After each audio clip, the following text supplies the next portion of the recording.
Alaska's Kenai Peninsula sits at the far end of a very long supply chain. When storms or earthquakes close a road, shelves can thin in a day. But communities here aren't waiting on the next barge. They're rebuilding resilience one tunnel, one tide, one field, one boat at a time. During the COVID pandemic, we saw bare shelves. Like in Alaska, during a normal time, we have 3 to 5 days of food on our shelves. So if there is a disruption in Seattle, we're at the end of that supply chain. COVID and wildfires revealed both vulnerabilities and resilience. That really highlighted the need to grow more food within the state and to be able to transport the food that is here. This is the story of Alaskans farmers, fishers, and families building resilience against the odds, and what their struggle means for the future of food security in our state.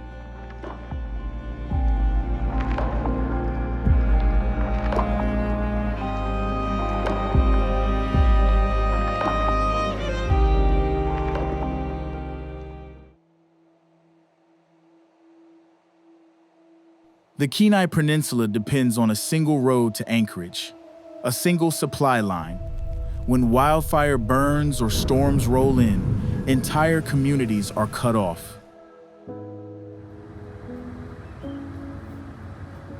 So in Homer, we have one road in and out to Anchorage. Anchorage supplies 100% of our food that is shipped in from outside. So we saw during an earthquake a few years ago, it took out the one road. So unable to get food supplies from Anchorage. Wildfire has done that as well. So we have some pretty big logistical challenges. We are at the end of that supply chain. So there's a momentum right now to get back to growing your own and get back to supplying your community with food. And that's kind of where we come in, is we're helping people to establish really good stewardship-based practices in growing the food right here. So whether it's weather events that delay barges or COVID, where we were worried the road would shut down from Canada, getting it to Anchorage is an issue, so having more in-state production. But then once it's in Anchorage, getting it around the state, we have challenges, whether earthquakes, avalanches. So I think the biggest lesson we've learned as a state is we need to increase our regional food production. From the docks to the fields, weather grows more unpredictable from year to year. For Alaska's producers, every season brings a different test. I'm constantly learning, constantly adjusting, constantly trying to deal with the weather, and the variables are just always going to be there. I don't feel like there's any consistency in weather in Alaska, so that has been a real challenge. I mean, fishermen are tidally dependent and weather dependent, and increasingly we're seeing weather patterns that are changing. The winds that are typically dominant are shifting. We're seeing stronger storms and longer lasting storms. We're seeing fall, winter storms that are happening earlier in the year. We were trying to cod fish. I think it was maybe a stretch of 3 weeks where we didn't feel safe going out on the water, and even though the season was open, we couldn't access the fishery. So changing weather is a substantial component of what affects our operations, our business. Several years ago, we started having more drought weather. We didn't get the normal rains that we would get. We got really tired of watering the garden beds by hand. I mean, it would take all day to sit there and water them enough, and then it would be dry in a couple days, and so you'd have to. So we spent a lot of time watering and decided, all right, we're putting in irrigation. But then, like the year or two later, it rained all summer long, and all the beds were soaked. And so we're like, okay, well, we need to put up something to keep the rain off on the rain. So we have to have the beds prepared for drought years and soaking wet cold years.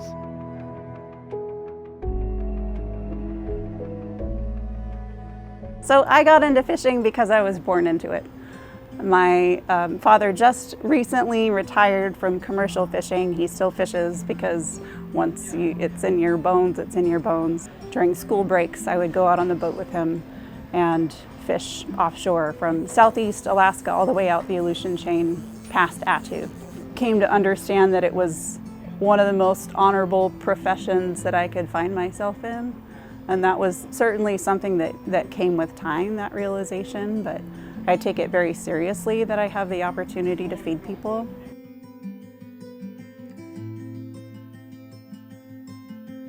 We cultivate just under 2 acres of diversified vegetables.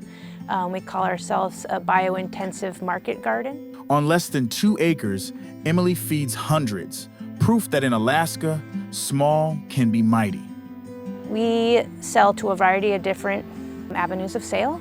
We go to the farmers market twice a week.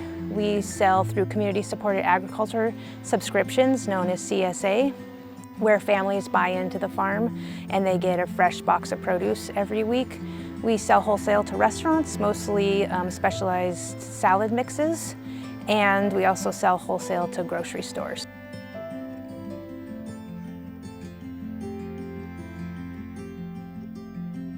Crooked Creek Birch, my husband and I own it with the help of our 3 kids. We got started officially in 2023. We started as a hobby in 2019.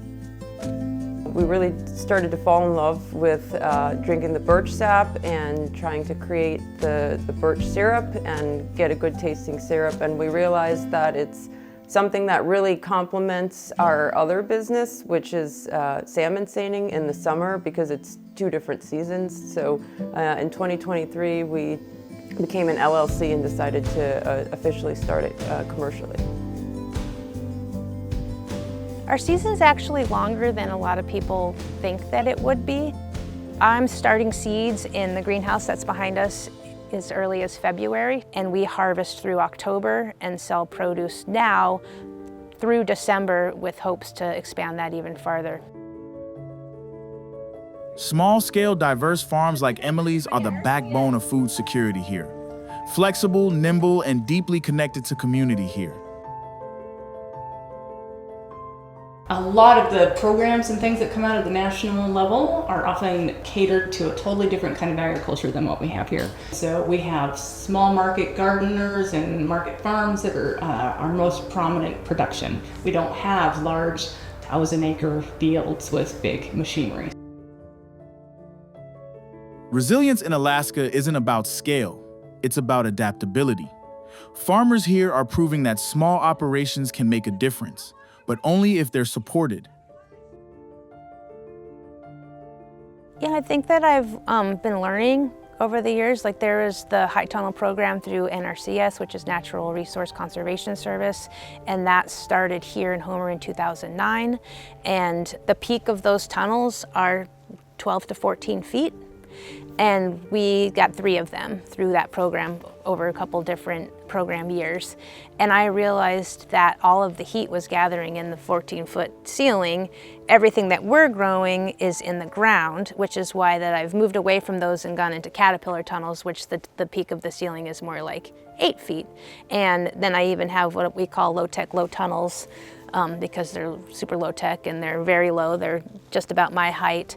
And things that want warm weather grow even better in those.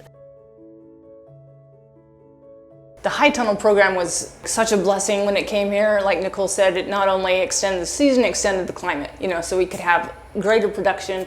A lot of people got involved. We had the highest per capita quantity of in the nation.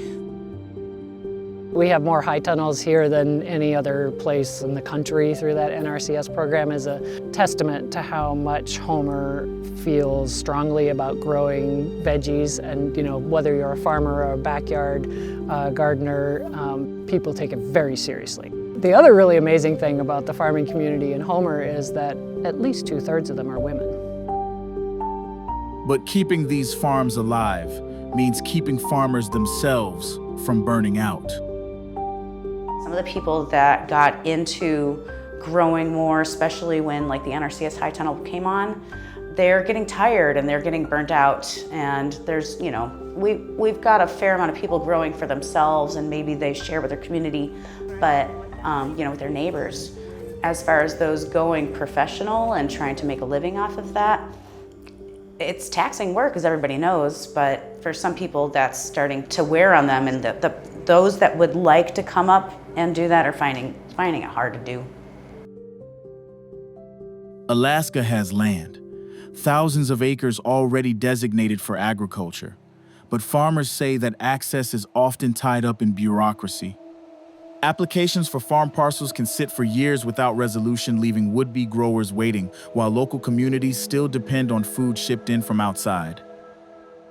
For young farmers, that wait can mean the difference between starting a career or giving up.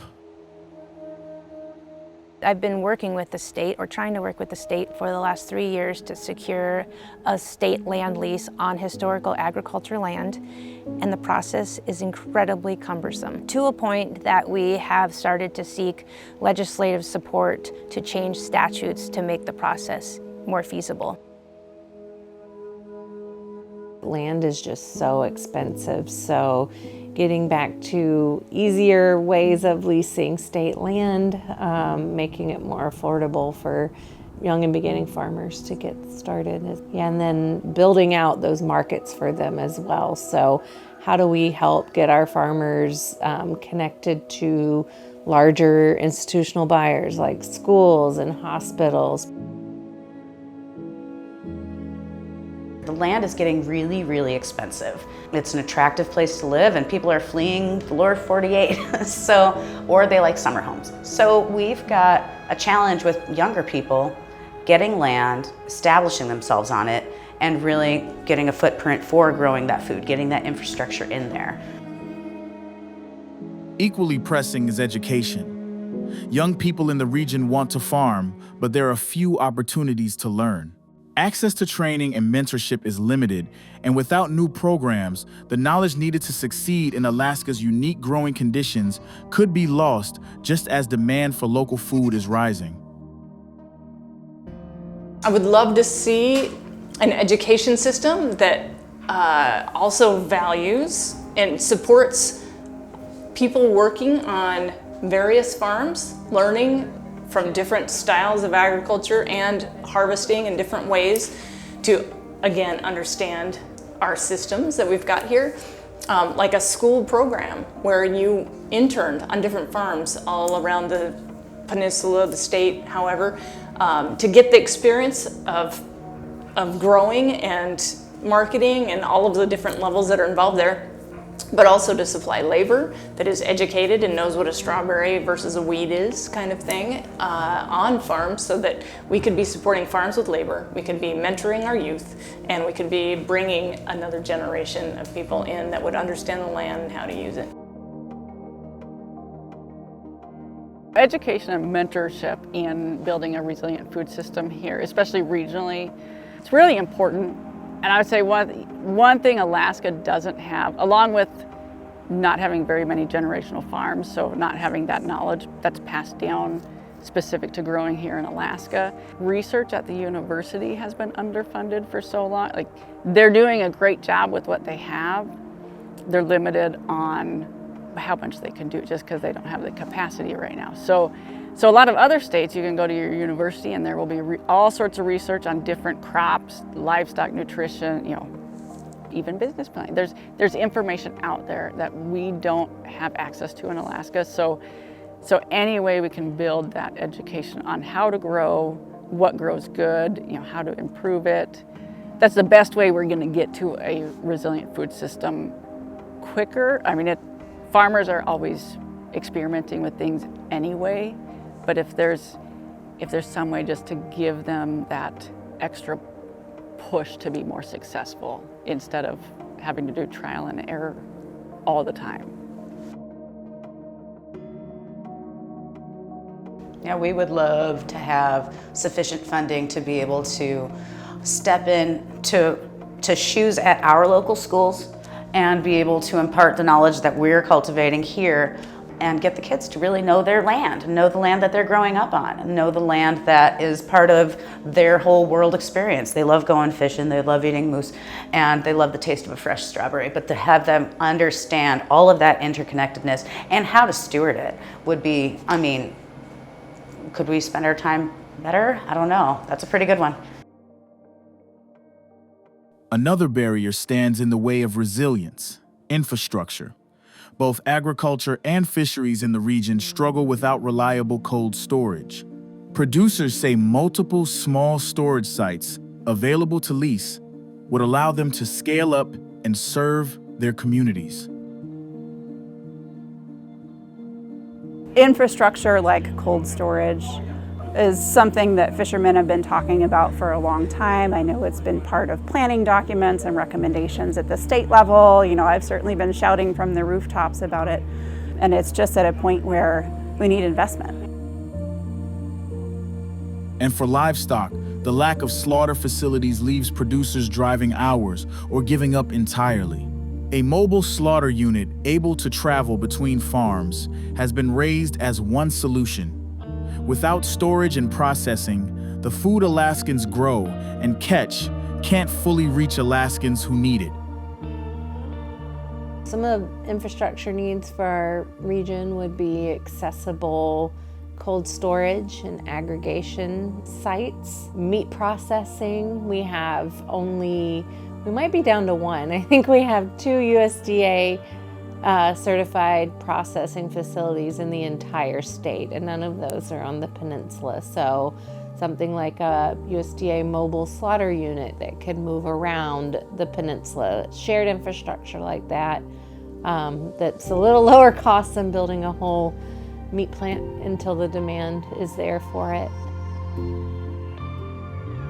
From policy to practice, Alaska's food system sits on a knife's edge. But in that fragility, communities are finding new ways to grow resilience. Most people have this issue in Alaska, you know, no matter what your industry is shipping. All the freight forwarding costs, everything coming up here is expensive, and everything going out is a lot more expensive. We decided to fish on a small boat because it's a great way to keep costs down and be more nimble as abundance is changing, as values of fish isn't keeping up with inflation, and the same prices we're seeing now as what were in the 80s and 90s. You know, it's increasingly difficult to make a life fishing. Each company has a boat associated with it. So Kaya Fisheries is the Kaya, which also there's another entity called Kaya Seafoods that we started after putting the slurry ice technology on, because we had to start marketing and selling the fish because it was kind of a different product than processors were used to seeing. This boat primarily sells to processors, but we do sell direct to, like, we just sold some halibut to Wild Alaskan from this boat in the spring, you know, directly through just kind of setting up the offload and the trucking and all that and sending it down to them. So it was basically direct to, you know, as direct to the consumer as we can get.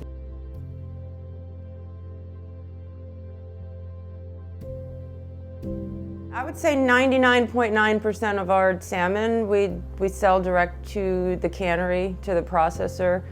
We did attempt direct marketing for a couple of years, but it's really difficult when you are selling salmon in a state where everybody lives off of salmon. And you know, here we are on the Kenai Peninsula, we have the dip netting and then you know, the charter fishing, and so everybody kind of gets their own salmon here. And then for selling out of state, we had to ship everything frozen with FedEx, because there's no Alaska Airlines cargo here on the Kenai Peninsula. So it became really, really difficult, because when it comes to shipping out of Alaska and having to do frozen shipping and getting it to FedEx, which is 26 miles from our house, you know, is difficult and expensive. So we're, you know, mostly just sell to the cannery. We backed off just to the direct-to-consumer, and that worked out really well for us. It ended up meaning for us that the year that we survived that year, it was a little bit lower income than usual, but it wasn't as bad as we expected. So it was a good way to go. And this year we've had a great summer in terms of growth, all through fall, winter. There's been a lot of sunshine and rain and a good mix of things, and the plankton's really happy, and that means the oysters are super happy right now. An oyster can process up to 50 gallons of water in a day, a full mature oyster, and that helps the environment. That helps maintain plankton blooms. It helps, there's a lot of aspects to the ecosystem services that an oyster provides that are important. And we don't just put them in the water and come back 3 years later and pull them out. There's that constant tending, constant working that is farming, that you see how it's changing, you make change, you adjust what you're doing to get a better product out of it. From syrup to oysters, innovation keeps dollars local, strengthens families, and adds layers of resilience. We're going to prioritize local. We're going to prioritize all the local. It's faster, it's fresher. Grow it here, eat it here. That means we're going to put people in place that value supplying those grocery stores with local food, supporting all of the people that are going to grow it in whatever ways are best going to suit that need. Get that in the stores more so than, a mango that came from Peru. A very important lesson we've learned in the challenges of getting food to Alaska and around Alaska is we need more production regionally. It's an issue getting food into Anchorage as a hub, but then we also have an issue of getting food around the state from Anchorage. I would put people in power at every position that value agriculture as an aspect of our daily life, as important as healthcare, hospitals. Grocery stores shouldn't be just for profit, they should be for our societies. Everybody eats, and yet we've taken that for granted.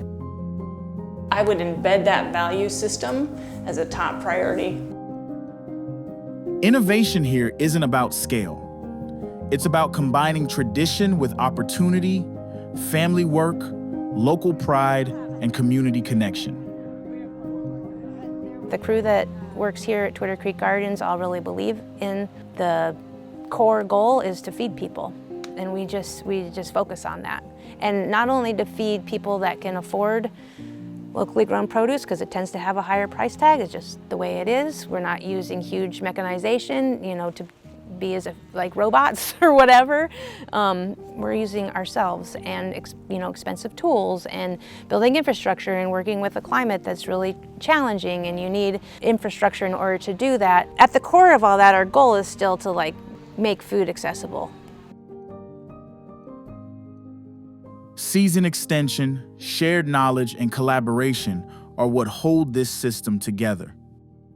We have a really good collaborative spirit, I'd say, amongst the farmers in Homer. I think as we've come on board one by one, I've been doing it for about 20 years in this town. There's other farmers that were here, longer than me.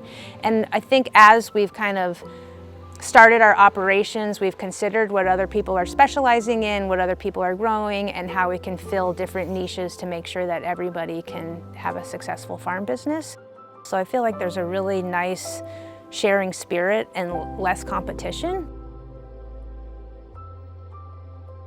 The community is super supportive. I buy stuff that I don't grow from other farmers. There's a lot of us who have found our niche, and we kind of stay in our corner. To some degree, we let well enough alone and try and not compete with each other too much. If you are competing with each other, it's counterproductive, Having that community, those connections, and knowing that I can reach out and they've got my back when things come up has been incredibly valuable to our farm. A lot of the people who buy our fish were former fishermen. They recognize what it takes to keep a business going. They recognize the quality that we prioritize, and they want to support a small business like my husband and I. So we're very fortunate. We're supported by our community, and in the water and off the water too. We deliver food to the Homer Community Food Pantry every single Monday. And we walk in with, 4 or 5 totes of produce, and everyone's just like, thank you so much. Like, this means so much to us. People are so happy to get your produce. And it's the community. The community's response to what we do and the community support that comes from that keeps me going every single week. We are small, we are mighty, we have a lot of motivation to feed ourselves, and our blueprint is going to look very different than the lower 48. And it's going to look different community to community as well. So being open to a little bit of self-determination and multiple ways of achieving the goal of food security.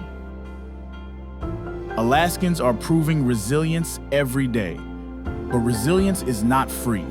It requires cold storage, land access, processing facilities, and the commitment of leaders who see that food security is national security. With investment, Alaska can feed Alaska, and in doing so, build a future where communities are not only surviving disruption, but growing stronger together.